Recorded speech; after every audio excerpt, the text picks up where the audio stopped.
Hi, I'm Patricia Greenberg, the Fitness Gourmet, and welcome to Eat Well, Live Well, Age Well. All things aging well. Well, I often try to, find inspiration in my everyday life, whether I'm going for a walk or playing with my dog or talking to my friends. And, sometimes I find it in places that I didn't think I would. And I'm playing around on Facebook the other day, and I came upon a story on one of the Facebook pages I belong to. Many of you know that I've run many marathons and I've done competitive tower climbing, which a little FYI is we're not on the outside of the building with a harness. We're on the inside climbing in the stairwell. It's actually a competitive sport. And some people go for blood on this one. I'm more of a recreational tower climber, but I love the sport and I follow it closely. And I came across a story of this beautiful lady named Sally Kalksma. Am I pronouncing that properly? And she told her story of how she was she had a rough year. She's going to tell you more about it in a rough couple of years, I should say. But she was diagnosed with an incurable cancer. So that alone would knock most people off their socks and just get in bed and, crawl into a hole and not come out. But Sally took this diagnosis and turned it around. She became a tower climber and a champion fundraiser for multiple myeloma, and she is now ranked, US ranked. I'm just looking at, she'll tell us more. She's a little bit high on the lineup about this. And I want you all to hear her wonderful story because you can turn your life around and do great things at any age and with many, many obstacles. So that's really why I invited Sally here today. Her story is amazing, and I'm thrilled to have her here. So I want to welcome Sally Kalksma to our show. Welcome, Sally. Thank you for having me. This is wonderful. Sally, there's so much to cover here. There's just about your life and about health and wellness and aging well and doing all the things that you're doing. And I just want to start out by telling us about what your life was like before it was terribly disrupted in 2008. Okay, I had the perfect life. I was happily married. I had three young children that were doing great in school and sports, and I was running races. I had the best part-time job in the world. I facilitated events for my town of Pine Beach, one of it which was the Pine Beach 5K, Oh, very successful race. And I started to feel a little under the weather that year. I was always sick and I could never get over my cold. I was getting injured and I couldn't recover, and my times were getting very slow. And my late husband was teasing me, "Oh, you're getting old, you're getting old." Well, I fell three times running that year, and not tripped and fell. I just passed out. Didn't know what happened. And my running partner, Brian Downey, very fast runner, by the third time, he's like, "I don't want to run with you anymore. I don't know what's happening. Go to the doctor." So I went to the doctor and they didn't really see anything, but they were very concerned that I couldn't remember why I fell. So they sent me to a neurologist who couldn't find anything. And I always find it humorous when a brain doctor doesn't find anything. Is that good or bad? yeah. they did. They did a lot of blood work, and it started to point toward blood disorder. And then from there, they have to narrow down, well, what is this blood disorder? Is it a blood cancer? Is it hepatitis? Is it AIDS? And your whole mind is like, oh my gosh. And then when they can narrow down it's a blood cancer, then you have to start going for tests. Well, is it a leukemia, a myeloma, lymphoma? And my whole world turned upside down when I heard the words, "You have cancer." So everything came to a halt. I was in the midst of opening up a running specialty store. It was Hit and Run Sports in downtown Toms River, tennis and running. And I was like, nope, I got to put this back on the back burner and my health comes first.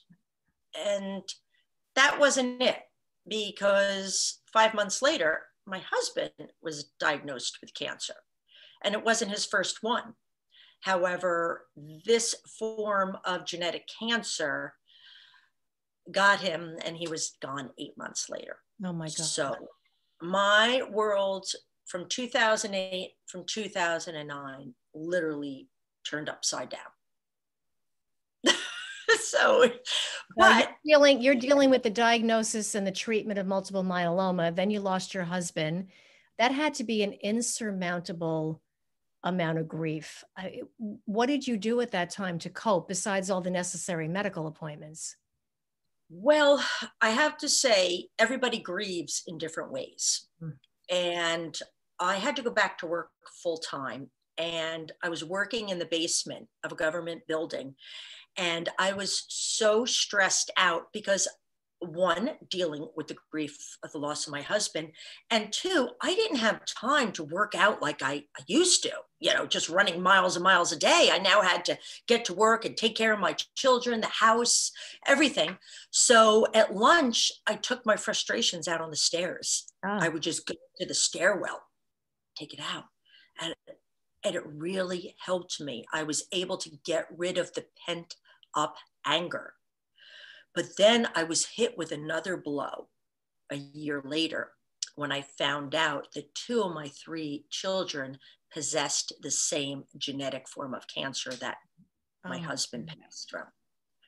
So I just went into that stairwell and I pounded it.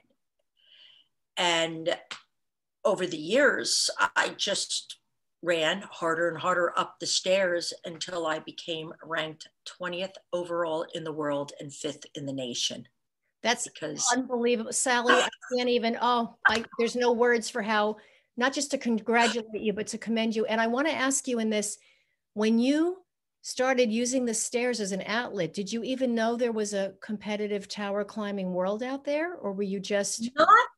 No, I always heard of the prestigious Empire State Building run-up. Living on the East Coast, once a year, it would be on the news, and you'd see all these crazy runners, like going for this door and elbowing, and then you just saw a clip of them at the top collapsing. So that's all I knew about stair climbing until late fall of 2011. I got a call from the Multiple Myeloma Research Foundation. I reached out to them when I was diagnosed, and I think it's very important for anybody going through anything, whether it's cancer, any major event in their life, reach out, do your research, reach out to groups. I joined them.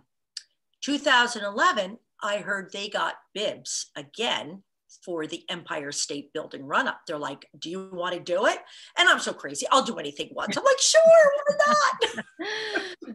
Now, I have to tell you, as you know, because you climbed it, after I did that, I said, never again. That was the hardest thing I ever did in my life. And I've done marathons, triathlons, you name it, muddy marathons. Yep. This is the most difficult thing in my life. I said, I'm never doing it. Yeah, I remember reaching that top and thinking, how did these people do this over and over and over again? I remember saying that at my first marathon.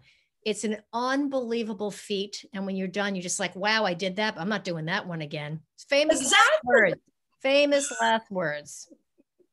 Well, they called me the following year. Do you want to do it again? And I'm just like, sure. It's like childbirth. Oh, what pain. Look at this. This is wonderful. And I tweaked my training. I started going into New York City and climbing in the buildings and entering more races and getting my form down. And I fell in love with it. Yeah. I fell in love with it. I love everybody in the sport, our step siblings. Yes, our step sibs, yes. Yes, and everybody is so supportive. Everybody. They're all, they're your competitors, but they're supportive. I love going to different cities. I absolutely love the feeling when you get to the top of a building, you look down and you're like, wow, I did it. Yes. You're looking down at the little ants that are cars and people, and you're like, I did it. So it's such a great high. And I can't wait to get in the stairwell again when COVID's done. I know. You beat me to the punch on my next question. I was going to ask you the benefits. So there's the health benefits, the emotional benefits, but I really want to emphasize today, because it's something I talk about all the time, and it's in how you and I got together, is the social, the community, the love we all have for one another. And I don't view any of my step siblings, as we call each other, as rivals. We are in this together, healing and hoping and moving forward, all of us, for not just our physical health, our emotional health, our overall wellness, and to be a community throughout the world. Oh, it's wonderful because we're also raising funds for such great organizations, Yes. and we're all doing it together. You know, So I was going to say your life revolves around, obviously, your battle with cancer. I hate that word because you're conquering things that most people can't even imagine. So, you know, your experience with that. Can you tell us a little bit about, if you don't mind, the trajectory of, you got the diagnosis and you got the treatment, and how did you manage to stay fit, do your stair climbing, and manage the treatments? Because I understand they're very grueling. oh yeah, they're tough. Okay. Mm-hmm. So it's all prioritizing. Mm-hmm. Obviously, I wasn't working out as much or Right. as hard. You really have to listen to your body. As an athlete, you know that. You know when to take a step back, give yourself a rest day, or just not work as hard. But I find, it's very important. No matter what's going on in your life, you have to take care of yourself. Yes. And working out, your diet and your exercise is part of it. And you have to evolve and change with what's happening in your life. But I started running when I was 7 years old. Oh, and wow. I started doing racing at that point too. And so to me, running is like brushing my teeth. It's something I do every day, whether it's running in the stairs, lifting weights. It's just something I do. I might not do it to a difficult extent, but I do it. If I possibly can, I do. When I was in the hospital for my transplant, I actually did lunges around the halls. Oh, they were nothing to write home about, yeah. but I did write home about them. I did post them on Facebook, but it wasn't. And thank God I did do it, because a physical therapist saw me doing it, came in, evaluated me, and gave me the much coveted and wanted exercise bike on the floor. I got it in my room. Yeah. Okay. Not everybody got it. Wow. Okay. Yeah. So it's all that. I brought all these exercise bands, and they were like, no, you can't use them. They might get caught in all your PICC lines and everything like that. So I made the most of it. Now, when you're in the hospital for a transplant, you're in there for at least 3 weeks. Okay. I got there in 17 days. And my oncologist at the University of Penn said I did so well is because I went into that transplant in such great shape. Right. So right. It's really important. If you're diagnosed with something, don't stop what you're doing and say, oh no, I got to take it easy. No, you have to stay in good shape so your body can fight this. Absolutely. It's a battle. I love that you're bringing up, because, what I tell people is that, even at your healthiest, is to just keep maintaining it, because if you need those reserves, and the other thing, Sally, I don't have to tell you, is that as you get older, if your heart and lungs and muscles, if you keep them strong through your 20s, 30s, and 40s, in your 50s and 60s, you can use a little bit of that reserve. You have a strong, healthy heart and a healthy body throughout your life. It really serves you well later when you have to take downtime, you have no choice, which is what you went through, is you can call upon those reserves of wellness to get you through. So it's, now, how does the training affect your treatment, and how does your treatment affect you physically? Well, I am on maintenance chemotherapy. Okay. After my transplant, my oncologist at the University of Penn, he put me back on what's called Revlimid. And I would take that pill every day to keep my multiple myeloma numbers down. Okay. People think that you have a transplant to get rid of the multiple myeloma. That's not the case. Okay. They have to wipe the cancer out of you with very heavy drugs for 6 months prior, very heavy. And once the multiple myeloma is out of you, then they can put the healthy cells in. Okay. Because if you were to put healthy cells in a body with bad cells, the bad cells are going to eat them up. They win. Okay. Exactly. So you have the transplant to stay in remission longer. And to help stay in remission, you take daily chemotherapy. Okay. It was getting a lot to me. So my oncologist had me cut back to every other day. There's the side effects. I won't get into the gruesome intestinal ones, but I am more tired than I used to be. Okay. I'm also getting a little older, you know, Yeah. but you just have to deal with it. It's part of getting older. And when people say, how can you take chemo every day? I'm like, hey, we're all getting older. Some people are on heart medicine, some diabetes medicine, Right. blood pressure. I'm on chemo. Mm-hmm. That's how I look at it. And it's working, right? I mean, it's doing its job. Oh, my level, there's no sign of multiple myeloma in me. Amazing. As long as I keep taking this, it's, yeah, I get checked every 3 months by Dr. Statmauer. He's the best at University of Penn. And I maintain a healthy lifestyle too. Right. Yeah. I love to eat. I'm Italian, you know, I don't overdo it. Yeah. I love my wine. Sometimes I overdo it, but you also have to enjoy life.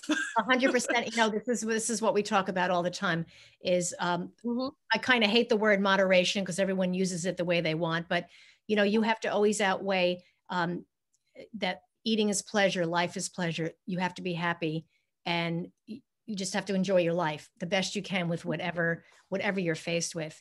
You know, you've been very successful in your fundraising. Can you tell us your secret about your fundraising? Well, I have great friends, an amazing family, and a strong network. And that's what's really important, is to have good contacts, never burn your bridges. And I just, a lot of people are out there, they really want to help. And I will tell you, one of my most successful and fun fundraisers I did for the Multiple Myeloma Research Foundation is my daughter. I talked her into doing the Empire State Building run-up. Oh, okay. Mm-hmm. And I pitted her against me. And I told people to donate to the Multiple Myeloma Research Foundation in Dana's name if you thought she was going to win, beat me. My name if you thought I was going to beat Dana. So people were taking bets on us. Funny. That's really funny. Great. Now she's 29 years younger, 29 pounds lighter. But we went head to head and we raised over $12,000. People were loving it. They were so into it. Our workouts, what do you do for your workouts and whatnot? So, you know, race day comes. Now, you know the beginning of the Empire. Yes. Where everybody starts in the hallway and they're sprinting for the door and elbowing. Fighting to get it there, yeah. I elbowed my daughter right out of the stairwell, you know, the doorway. Yeah. And she's like, Mom, what the heck? And I was like, sorry. And then she just passed me right on that first narrow stairwell and I never saw her again. Yeah. I had more bets on me, but the underdog won. Now, does she have the bug? Is she still continuing to do stair climbing? Well, let me tell you, after she did that, she's like, I hated it. I'm never doing it again. Yeah. Like, okay. So then in 2017, I have my bib for the Empire State Run-Up. My transplant is scheduled for the night before. Oh my goodness. So for Dana, she took my bib. Okay. She ran in my name. Are you ready for this?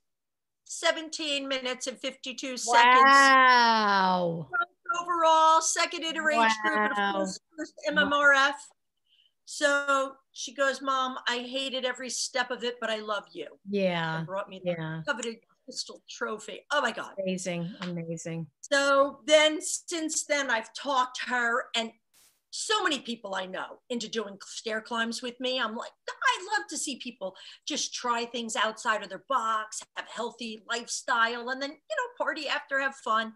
So she's done a bunch with me. My son-in-law has, my boyfriend has, my best friend, my sister, you name it. I've talked people into it. Very nice. And then the very last Empire in 2019, I said, Dana, you want to do it with me, you know, push me. I really need it. And she pushed me every step of the way. Okay. Wonderful. Congratulations on that. So I tell everybody, like, you know, I took my daughter to Target and our Target is on it's a second story, but technically from where you park, it's 3 stories.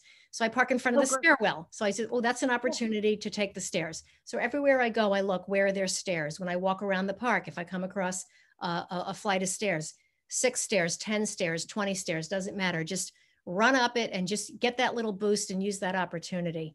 Sally, Exactly.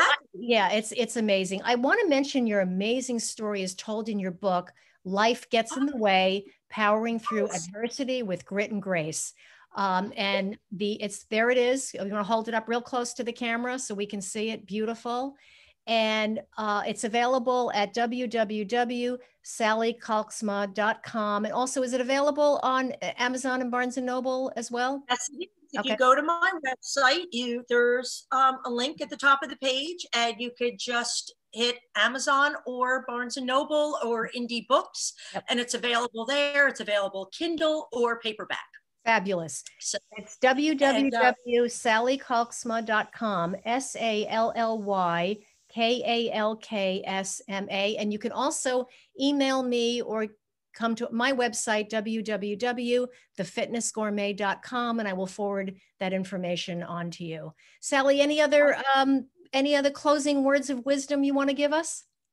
Well, I want everybody to stay safe and healthy at this time. It's such crazy time we're living in, but it's the only time we're living in. Yes. So you have to make the best of it. We only get one chance on this planet. So no matter what you're going through, you just have to find the good in each day, the humor in each day, and make the best of it. Absolutely. Sally, thank you. Thank you so much. And I wish you the best for many, many, many years to come. Thank you. And thank you for having me. Thank you so much. Great to see you.